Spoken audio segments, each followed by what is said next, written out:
અમેરિકામાં મંદીનો ભય સતાવી રહ્યો છે અને તેવામાં શેરબજારની ઉથલપાથલે તાજેતરમાં વોલ સ્ટ્રીટને હચમચાવી નાખ્યું છે, જે સતત આગળ વધી રહ્યું હતું. અને જ્યારે ઘણા નિષ્ણાતો કહે છે કે એકંદર અર્થતંત્ર સારી સ્થિતિમાં હોવાના કારણે હજુ સુધી ગભરાવાની જરૂર નથી, પરંતુ ઘણા લોકોને આશ્ચર્ય થઈ શકે છે કે શું સ્ટોક માર્કેટમાં મચેલા હાહાકારની અસર અમેરિકાના હાઉસિંગ માર્કેટ પર પણ પડી શકે છે. Realtor.comના સિનિયર ઇકોનોમિસ્ટ રાલ્ફ મેકલાફ્લિનનું કહેવું છે કે હાઉસિંગ માર્કેટ પર શેરબજારમાં મંદીની અસર સમયમર્યાદા પર નોંધપાત્ર રીતે આધાર રાખે છે. ટૂંકા ગાળામાં ક્લોઝિંગ ટ્રાન્ઝેક્શન કરવામાં વિલંબ થઈ શકે છે. ડાઉન પેમેન્ટને કારણે ઊંચા મોર્ગેજ રેટ અથવા તો જો ખરીદદારો ફંડના વૈકલ્પિક સ્ત્રોતોનો સુરક્ષિત કરી શકતા નથી તો તે રદ પણ થઈ શકે છે. હાલમાં વ્યાજ દરમાં ઝડપી અથવા તો ગંભીર ઘટાડો થઈ રહ્યો નથી, તેવામાં સ્ટોક સતત તૂટતા રહેશે તો ખાસ કરીને હાઈ એન્ડ રિયલ એસ્ટેટ સેગમેન્ટમાં હાઉસિંગનું વેચાણ અટકી શકે છે. સ્ટોક માર્કેટમાં મંદીથી સૌથી વધુ જોખમ એવા માર્કેટ છે જ્યાં લક્ઝરી હોમ્સ અને હાઈ વેલ્યુ પ્રોપર્ટીઝ છે. હાઈ ઇન્કમ અને હાઈ નેટવર્થ વ્યક્તિઓ દ્વારા સ્ટોક અપ્રમાણસર રીતે રાખવામાં આવે છે અને લક્ઝરી હાઉસિંગ સેગમેન્ટમાં સ્પર્ધા કરવા માટે જરૂરી રોકડ માટે શેરબજારમાંથી નફો લઈ શકાય છે.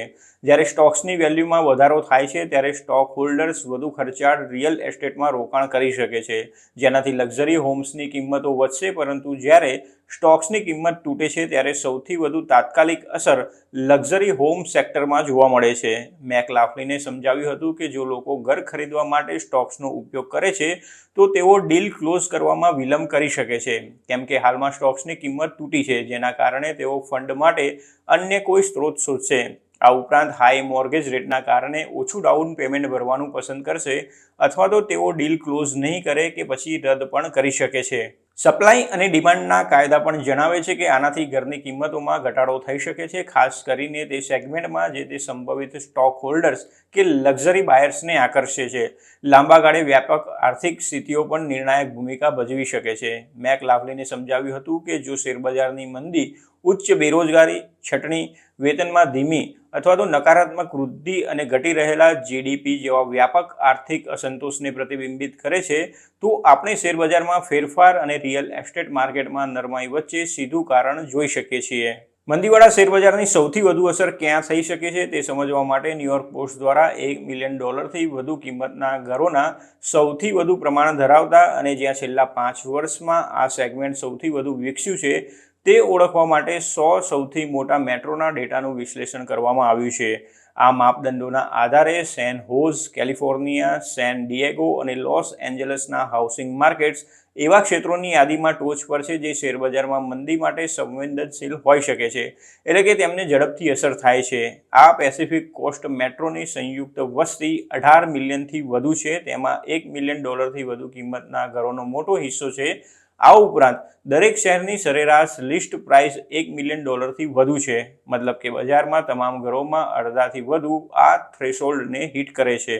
સેન ફ્રાન્સિસ્કો બે એરિયા જેવા સ્થળોએ ઉચ્ચ પગાર ધરાવતા ટેક કર્મચારીઓની ઘણીવાર સ્ટોક ઓપ્શન્સમાં રૂપમાં વળતર મળે છે, જે તેમને મોંઘા ઘરની ખરીદી માટે ભંડોળ પૂરું પાડી શકે છે. જોકે જ્યારે સ્ટોક માર્કેટમાં મંદી હોય ત્યારે આ માર્કેટને તાત્કાલિક અસર કરી શકે છે. જોકે મેકલાફ્લિનનું કહેવું છે કે પરંતુ આખરે અસર સેલર્સની પ્રતિક્રિયાઓ પર રહે છે. સેલર્સ નીચા ડાઉન પેમેન્ટ થ્રેશોલ્ડને પહોંચી વળવા માટે કિંમતો ઘટાડી શકે છે. શેરના વેચાણ પર નિર્ભર ન હોય તેવા ખરીદદારોને શોધવાની આશામાં તેમના ઘરોને ફરીથી લિસ્ટ કરી શકે છે અથવા તો તેમની મિલકતો બજારમાંથી સંપૂર્ણપણે પાછી પણ ખેંચી શકે છે. આ સંવેદનશીલ બજારો ફક્ત વેસ્ટ કોસ્ટ પૂરતા જ મર્યાદિત નથી. બોસ્ટન, ન્યૂયોર્ક અને બ્રિજપોર્ટના ઉચ્ચ કિંમતના નોર્થ ઈસ્ટર્ન મેટ્રોને પણ અસર થઈ શકે છે. બોસ્ટનમાં પ્રત્યેક 5 લિસ્ટિંગમાંથી 2 ઘરની કિંમત $1 મિલિયન થી વધારે છે.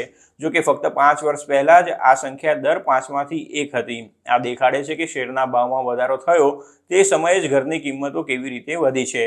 નોર્થ કેરોલાઇનાના ડરહામ, બોઇસના આઇડાહો, ટેક્સાસના ઓસ્ટિન અને કેલિફોર્નિયાના રિવરસાઇડ અને લાસ વેગાસમાં વધુ સ્પેસ અને રિમોટ વર્કની ફ્લેક્સિબિલિટી મેળવવા ઈચ્છતા બાયર્સનો નોંધપાત્ર ઘસારો જોવા મળ્યો હતો, જેના કારણે ટૂંકા ગાળામાં ઘરની કિંમતમાં નોંધપાત્ર વધારો થયો હતો.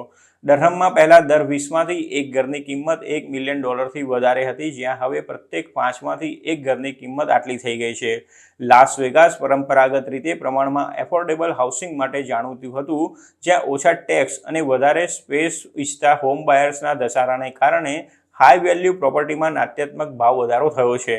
12 એવા માર્કેટ છે જ્યાં સ્ટોક્સની ઘટી રહેલી કિંમતોના કારણે ઘરોના વેચાણમાં ઘટાડો જોવા મળી રહ્યો છે અને તેની કિંમતો પણ ઘટી શકે છે, જેમાં કેલિફોર્નિયાના સેન હોઝ, સનીવેલ અને સાન્ટા ક્લારા ઉપરાંત San Diego, Chula Vista, Carlsbad, Los Angeles, Long Beach અને એનાહાઇમનો સમાવેશ થાય છે. આ ઉપરાંત મેસેચ્યુસેટ્સ અને ન્યૂ હેમ્પશાયરના બોસ્ટન, કેમ્બ્રિજ અને ન્યૂટન તથા ન્યૂયોર્ક, ન્યૂજર્સી અને પેન્સિલ્વેનિયાના ન્યૂયોર્ક સિટી, નેવાર્ક અને જર્સી સિટી પણ આવા માર્કેટ્સમાં સામેલ છે.